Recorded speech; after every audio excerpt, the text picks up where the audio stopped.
আসসালামু আলাইকুম প্রিয় ইংলিশ লার্নার্স। আপনারা যারা ইংলিশ শিখতে চাচ্ছেন আপনাদের জন্য আজকে আমি কিছু গাইডলাইন দেব যে আপনারা কিভাবে ইংলিশে কথা বলতে পারবেন। So today's our class topic is how you can speak English. So you can see how to speak English, কিভাবে ইংরেজি বলা যায়। ওকে, এবং আমি কিভাবে শিখছি। ওকে, আমি জানি যে আমি খুব ভালো ইংলিশ বলতে পারি না, বাট যতটুকু শিখছি ততটুকু আমি কিভাবে শিখলাম সেই গল্পটাই আপনাদের সাথে আজকে আমি শেয়ার করব। Okay, so welcome back to my channel. Taimun English learners. Okay, আমি সাধারণত প্রায় 3 বছর আগে, 3 বছর আগে আমি কি করছিলাম, যখন করোনা ভাইরাস আমাদের দেশে অ্যাটাক করছিল তখন আমি কি করছিলাম, ইংলিশ শেখা শুরু করছিলাম। প্রতিদিন আমি সম্পূর্ণ গ্রামার শিখছি। গ্রামারের যে বেসিক রুলস গুলা, যেগুলো আমরা চাইলে স্কিপ করতে পারবো না। যেমন তোমাকে অবশ্যই জানতে হবে কোনটা নাউন কোনটা প্রোনাউন। এই নাউন প্রোনাউন জানা ছাড়া তুমি কি করতে পারবে না, সেন্টেন্স তৈরি করতে পারবে না। দেখো, আমি যদি বলি যে দ্য পেন ইজ নাইস, এখানে পেন হলো সাবজেক্ট। কিভাবে সাবজেক্ট হলো এবং ভার্ব কি, অ্যাডভার্ব কি, এই যে বেসিক কিছু জিনিস। আমি 3টে জিনিস বলি, যেমন প্রথমত পার্টস অফ স্পিচ, তারপরে টেন্স। এই যে 2টে বিষয়, এই 2টে বিষয় খুব ভালো করে শিখতে হবে। গ্রামার শিখতে হলে এই 2টে বিষয় সর্বপ্রথম শিখবে। তারপরে তুমি যদি আর কোনো গ্রামার নাও শিখো তাতেও হবে, বাট তোমাকে এই 2টে বিষয় শিখতে হবে। তারপর আমি কি করলাম, আমি ছোট ছোট সেন্টেন্স বানানো তৈরি করলাম। নিজে বানালাম যে যদি প্রথমে সাবজেক্ট হয় এবং সাবজেক্ট হিসেবে যদি নাউন আর প্রোনাউন বসতে পারে এবং তারপরে ভার্ব বসে, যেমন তাহলে পেন নাউন, এই যে বোর্ডটা দেখতেছো এই বোর্ডটাও নাউন, আমার হাতে যে মাইক্রোফোনটা এটাও নাউন, আমি নিজেও একজন নাউন। যেমন মনে করো আমার নাম তাইমুন, তো তাইমুন এটাও একটা নাউন। সো আমি যদি বলি তাইমুন ইজ এ গুড বয়, এখানে তাইমুন আমি সাবজেক্ট দিলাম।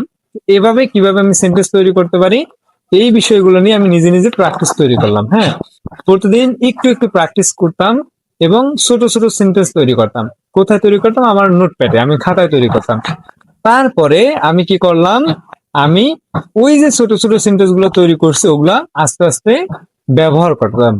মনে মনে, কোনো পার্টনার ছিল না যে যার সাথে আমি প্র্যাকটিস করব। So I practice by myself, আমি নিজে নিজেই প্র্যাকটিস করেছি। ওকে, তো এইভাবে প্র্যাকটিস করতে করতে যখন আমি ঘুমাতে যাইতাম তখন আমি ভাবতাম যে আজকে সারাদিনে আমি কি কি করছি। যেমন আমি সকালে উঠছি, তারপরে ব্রাশ করলাম, তারপরে নাস্তা করলাম, তারপর আমি আবার একটু ঘুমিয়েছি। এই যে জিনিসগুলা, এগুলো আমি কি একটু চোখটা অফ করতাম, অফ করে সমস্ত বিষয়গুলো ভাবতাম। কিন্তু এই যে ভাবতাম যে আমি এগুলো করছি, এগুলো আমি বাংলায় না বলে কিভাবে ইংলিশ বলতে পারি। যেমন আই ওয়েক আপ, আমি ঘুম থেকে উঠছি, I wake up at 7 o'clock। আমি 7টার সময় ঘুম থেকে উঠছি। তারপরে আই ব্রাশড মাই টিথ, আমি আমার দাঁত ব্রাশ করছি। ওকে, তারপরে I eat breakfast, I eight breakfast মানে আমি ভাত খেয়েছি। তারপরে কি করছি, আমি ঘুমিয়েছি। আফটার ব্রেকফাস্ট, খাবারের পরে আই স্লিপড, আমি ঘুমিয়েছিলাম। এই যে ছোট ছোট যে বাক্যগুলা, এই বাক্যগুলো আমি কি করতাম, পুরো দিনের সমস্ত ঘটনা আমি চিন্তা করার চেষ্টা করতাম। ঠিক এইভাবে আমি প্রতিদিন প্র্যাকটিস করতাম এবং আর একটা কাজ করতাম, সেটা হলো ইউটিউবে অথবা সোশ্যাল মিডিয়ায় আমি যেখানে ইংলিশ ভিডিও দেখতাম, সো এই ভিডিওগুলা আমার সামনে আসলে আমি কি করতাম, সবসময় ভিডিওগুলো একটু একটু দেখতাম। সাপোজ আমি ফেসবুক ইউজ করতেছি, তো ফেসবুকে আমি ইংলিশ সাবটাইটেল সহ ভিডিওগুলো দেখতাম, টুকটাক দেখার চেষ্টা করতাম এবং মাঝে মাঝে তাদের কথাগুলো আমি বলার চেষ্টা করতাম। এইভাবে প্র্যাকটিস করতে করতে করতে করতে এবং প্রতিদিন বই পড়তে পড়তে 3টে জিনিস অবশ্যই করতে হবে, বই পড়তে হবে এবং প্র্যাকটিস করতে হবে এবং এই স্পিকিং প্র্যাকটিসটাও করতে হবে। ওকে, সো 2টে জিনিস মাস্ট, একটা হলো বই পড়তে হবে। বই না পড়ে কিছু করা যাবে না। বই পড়ার পরে তারপরে ভিডিও দেখো এবং তারপরে নিজে প্র্যাকটিস করো। ওকে, সো এবং আমরা আর একটা জিনিস ভুল করি এই ইংলিশ শেখার ক্ষেত্রে, সেটা হলো আমরা লেখার প্র্যাকটিস করি, শোনার প্র্যাকটিস করি। মূলত আমি জানি তোমরা অনেকেই হয়তো তোমাদের পুরো জীবনে প্রায় মনে করো 100 ঘন্টা ইংলিশ ভিডিও দেখে ফেলছো, কিন্তু তোমরা এখনো বলতে পারো না। এটা সমস্যা হয়েছে, তোমরা দেখার অথবা শোনার এই 2টা প্র্যাকটিস করছো, বাট স্পিকিং প্র্যাকটিসটা করো না, এই জন্য বলতে পারো না। তোমরা যদি ওই 100 ঘন্টা অথবা 200 ঘন্টা জাস্ট স্পিকিং প্র্যাকটিস করতে, তাহলে তোমরা অটোমেটিক বলতে পারতে। সো আমাদের মুখকে ট্রেন করতে হবে যে কিভাবে ইংলিশ বলতে হয়। হ্যাঁ, যেমন I am speaking English fluently and I am here for teaching you how to speak English. এই যে শব্দগুলো বললাম, এই শব্দগুলোর সাথে কিন্তু আমার মুখ কমফোর্টেবল না। হ্যাঁ, যেমন বাংলার সাথে আমি যতটা কমফোর্টেবল, ছোটকাল থেকে আমি বড় হয়েছি কি এই বাংলা শব্দ বলতে বলতে, বাট কিন্তু এখন আমি কি করছি না, এই যে শব্দগুলো বলতেছি এগুলো কিন্তু আমার মুখ সহজেই নিতে পারবে না। বারবার বলার মাধ্যমে আমি কি করতে পারবো, খুব ভালোভাবে বলতে পারবো। এই জন্য ফ্লুয়েন্সি আনতে অবশ্যই বারবার প্র্যাকটিস করতে হবে, আর কোনো ওয়ে নাই। ওকে, তো এইভাবে তোমরা চাইলে ইংলিশ শিখতে পারো। তো আমি যে বিষয়টা অবশ্যই মেক শিওর করতে চাই যে গ্রামার কিন্তু শিখতেই হবে। গ্রামার ছাড়া কিন্তু তুমি নিজে নিজে সেন্টেন্স তৈরি করতে পারবে না। তুমি কতদিন বা কতগুলো সেন্টেন্স বলতে পারবে মুখস্থ করে, বলো তো কতগুলা? সাপোজ এই যে আমি এখন হাঁটতেছি, হ্যাঁ, এই হাঁটার যে ইংলিশ এইটা যদি তুমি না শিখে থাকো বা না মুখস্থ করে থাকো, তাহলে কিন্তু তুমি বলতে পারবে না। কিন্তু তুমি পারবে যদি তুমি গ্রামার জানো যে এটা কিভাবে কি ইউজ করতে হয়। প্রথমে সাবজেক্ট নিতে হয়, তারপর ভার্ব নিতে হয়। ওকে, তাহলেই তুমি সেন্টেন্স তৈরি করতে পারবে। এই যে বেসিক কিছু মাত্র 2-3টে ক্লাস করলে তোমরা পেরে যাবে। আমার ক্লাসগুলো দেওয়া আছে, জাস্ট একটু করে নাও, তারপরে স্পিকিং এর দিকে আসো, ইনশাল্লাহ পারবে।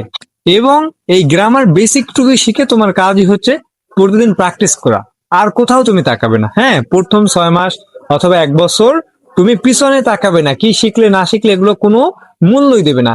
1 বছর পরে দেখবে ইনশাল্লাহ তুমি ইমপ্রুভমেন্ট করছো, অ্যান্ড ইটস রিয়েলি ম্যাটার। ওকে, 1 বছর আগে ফল আশা করো না, কারণ এটা একটা ভাষা, এটা খুব ছোট কোনো একটা বিষয় না। তোমরা যেমন কোডিং জানো না অথবা গ্রাফিক্স ডিজাইন, এই যে জিনিসগুলা, এই জিনিসগুলোর যেমন দাম অনেক, ভ্যালু অনেক, ঠিক ইংলিশেরও দাম অনেক, ভ্যালু অনেক। এগুলো শিখতেও সময় লাগে, সো একটা ভাষা শিখতেও তোমার অবশ্যই সময় লাগবে। সো আশা করি সবাই বুঝতে পারছো যে কিভাবে ইংলিশ শিখতে হয়। এটাই হলো বেস্ট ওয়ে। হ্যাঁ, এর থেকে বেস্ট ওয়ে তুমি আর পাবে না। তোমার সর্বপ্রথম কাজ বেসিক জিনিসগুলো শিখে সোজা তোমার কি যুদ্ধে নেমে যাওয়া। হ্যাঁ, তুমি কি করবে, বেসিক জিনিসগুলো শিখে কিভাবে গুলি করতে হয়, কিভাবে অস্ত্র চালাতে হয়, এই জিনিসগুলো শিখে তুমি শুধু কি প্র্যাকটিস করতে থাকো। তারপর যখন দেখবে তুমি যুদ্ধ করবে, কেউ তোমার সামনে আর টিকতে পারতেছে না। তো এইরকমই ইংলিশ শিখতে হবে। So thanks for watching this video, and if you didn't watch my previous video, so I am requesting you to watch my video so that you can improve your English. Thank you so much, and this is my last podcast in this channel. I have made almost 40 videos on which is podcast, and all these videos in English. Okay, so সবগুলো video হলো ইংলিশে। তো চাইলে তোমরা ওই ভিডিওগুলো দেখতে পারো এবং প্র্যাকটিস করতে পারো, কারণ আমি না খুব বেশি ইংলিশ জানি না, এবং খুব বেসিক বা ছোট ছোট শব্দ, হ্যাঁ, সহজ সহজ শব্দ ব্যবহার করে ইংলিশ বলি। তো এই ক্ষেত্রে তোমরা আমাকে ফলো করতে পারো এবং আমার সাথে প্র্যাকটিস করতে পারো। So thank you so much for watching this video. I really appreciate for your patience.